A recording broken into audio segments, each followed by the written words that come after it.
এখন তো সবাইকে বলবো তোমরা এই সমস্ত মাথা কামানোর কোনো প্রয়োজন নাই, তোমরা মুসলমানদের জন্য দোয়া করো, ইমানদারদের জন্য দোয়া করো, হয়ে গেল বাস। কারণ এই সমস্ত নির্দিষ্ট বলা দরকার নেই। আর যারা এই সমস্ত, যদি কোনো লোক নির্দিষ্টই থাকে, তার আকিদাতে তুলেই থাকে, তাহলে তার জন্য দোয়া করে কেমনে?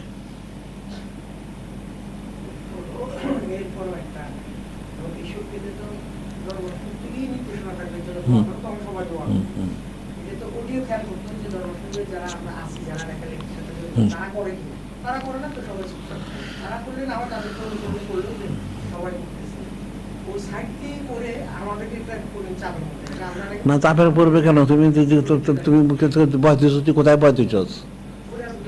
তুই তো বয়স দিলি, তাহলে তুই বয়সটা খারিজ হয়েছ, তোর তো বয়সটা খারিজ, তুই তাহলে ইবলিসের মতো দেখা যায়, বয়সটা খারিজ হয়ে গেছে। তাইলে তুই যে বায়াত হয়ে থাকস, তোর যদি কোনো শায়েক থাকে, তাহলে তুই তোর শায়েককে জিজ্ঞেস জানি নে, তাহলে তো ফয়সাল হয়ে গেছে। এত কথা কি আছে?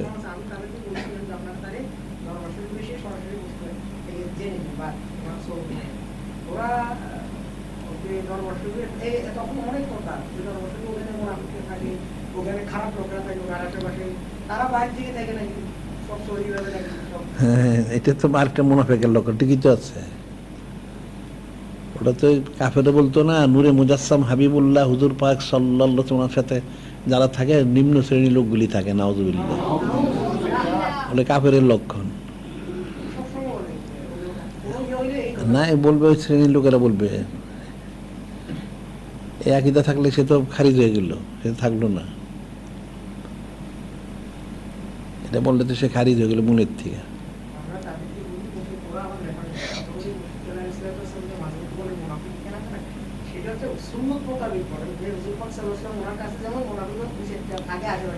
সেই অর্থ বলে আপনার আমাদের বাইরে থেকে গেটের বাইরে থাকিয়া ওখানে থাকিয়া বলতেছে নজরুল আশেপাশে সব না এটা কেমন কথা?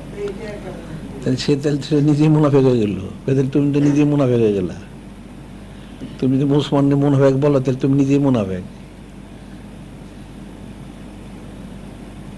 আর এটা হলো, যেহেতু ওখানে উবাই বিন সুলুল ছিল মুনাফিক, সেই হিসাবে যে কোনো হক দরবারের মধ্যে মুনাফিক থাকতে পারে, থাকাটা স্বাভাবিক। এই জন্য সবাই মুনাফিক হয়ে গেছে। এই কথা বললে সে তো নিজেই মুনাফিক, তাহলে তো সে নিজেই মুনাফিক হয়ে গেল। এই কথা তো ঠিক না। এইগুলি মূর্খ লোকের কথাবার্তা। এখন যেটা হক তোমার বলে দাও, তার কে মানে না মানে এটা তার কি প্রয়োজন আছে? কোনো প্রয়োজন নাই। হক কথা বলে দিলেই তো হয় যে শরীর হুকুমটা কি এইটা, এখন তোমাদের এই হুকুমটা পালন করতে হবে। তোমাদের ব্যতিক্রম করো, তাহলে তোমাদেরটা তোমাদের উপরে বাদ হয়ে গেল, দরকার নাই।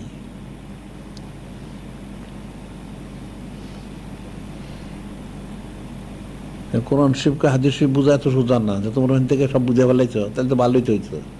তাহলে আর বয়াত হয়েছে কেন? তো তোমরাই বয়াত করানো শুরু করো না, তাহলে তো হয়ে যায়। তাহলে বয়াত হয়েছে কেন? তো তুমি বয়াত করাও, তুমি যদি বেশি বুঝেই থাকো, অসুবিধার কি আছে? হক বুঝা, ইস্তেকামত থাকা যত সহজ মনে করে এত সহজ না।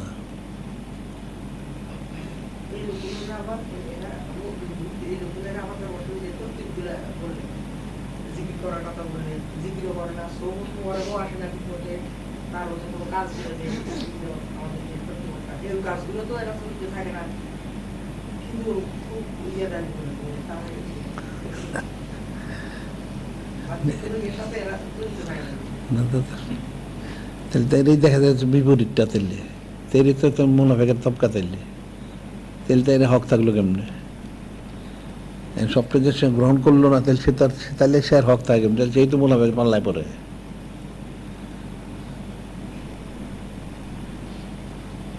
এখন তোমরা মূল বিষয়টা বলে দাও, তারপর তারা মানে মানুক, না মানে না মানুক, বলার দরকার নাই। আর যদি কেউ বেশি বলে তাহলে তোমাদেরকে আমরা খারিজ ঘোষণা করে দেবো। তোমরা যে কাফের সাথে মিলামিশা করো, তাহলে তোমরা আমাদের অন্তর্ভুক্ত না, তাইলে হয়ে গেল। তোমাদের ফিরে আসো। আল্লাহ কোনো সময় নাজির করছেন না, যে আয়াত শরীফ নাজির করলেন, আযানু মিনাল্লাহ ইলান নাসি ওয়াল হজ্জুল আকবার, আযানু মিনাল্লাহি ওয়া রাসূলিহি ইলান নাসি ওয়াল হজ্জুল আকবার। সে হজ্জ আকবরের সময় আল্লাহ পাক ঘোষণা করলেন ওনার তরফ থেকে, নিজেই বললেন আমার তরফ থেকে, আমার হাবিব মাহবুব নূরে মুজাসসাম হাবিবুল্লাহ হুজুর পাক সাল্লাল্লাহু আলাইহি ওয়াসাল্লামের তরফ থেকে ঘোষণা দেওয়া হচ্ছে ইলান নাসে, সমস্ত মানুষের জন্য, আযানুম মিনাল্লাহি ওয়া রাসূলিহি আন-নাসি ইয়াউমুল হজ্জুল আকবার আন্নাল্লাহ বারিউ মিনাল মুশরিকিন ওয়া রাসূলুহু, নিশ্চয় আল্লাহ পাক এবং ওনার হাবিব মাহবুব নূরে মুজাসসাম হাবিবুল্লাহ হুজুর পাক সাল্লাল্লাহু আলাইহি ওয়াসাল্লাম ওনারা কাফের মুশরিকদের থেকে মুক্ত জানাই দিলেন। এরপর কি বললেন, ফাইন তুবতুম ফাখাইরুল লাকুম, এখন তোমরা যাদের সম্পর্ক তোমরা সব ছেড়ে দাও, তবে করে ফিরে আসো তাহলে ভালো হবে। ওয়াইন তাওয়াল্লাইতুম ফাআনতুম গায়রু মুজিজিল্লাহ, আর তোমরা তওবা করে ফিরে না আসো, তোমরা মনে করে না তোমরা আল্লাহ তোমরা পারবে, তোমরা ধ্বংস হয়ে যাবে, নাউযুবিল্লাহ। ফয়সালা মূল হলো এটাই, যে এটাই ঘোষণা এরকম, তোমরা যে মানো ভালো কথা, না মানলে তোমরা তোমাদের উপরে, শেষ হয়ে গেল। এত কথার কি দরকার আছে? এখানে মানুষ যত কথা, এই দুনিয়াবি কথাবার্তা তো কোনো কাজ হবে না, কারণ চক্ষু বন্ধ হলে মূল ফয়সালাটা প্রত্যেকের তার আকীদা তার অন্তর অনুযায়ী পরে ফয়সালা হবে। এখন অনেক কথা বলতে পারবে কিন্তু হাকিকতে বুঝতে পারবে না। হাকিকতে বুঝতে হলে অন্তরটাকে ইসলাহ করতে হবে, অন্তর ইসলাহ না হয় তাহলে জাহান্নাম ছাড়া কোনো গতি নাই। তুমি অনেক কিছু বলতে পারবে কিন্তু তোমাকে জাহান্নামেই যেতে হবে, বুঝাই দিলে বলে দিলেই তো হয়।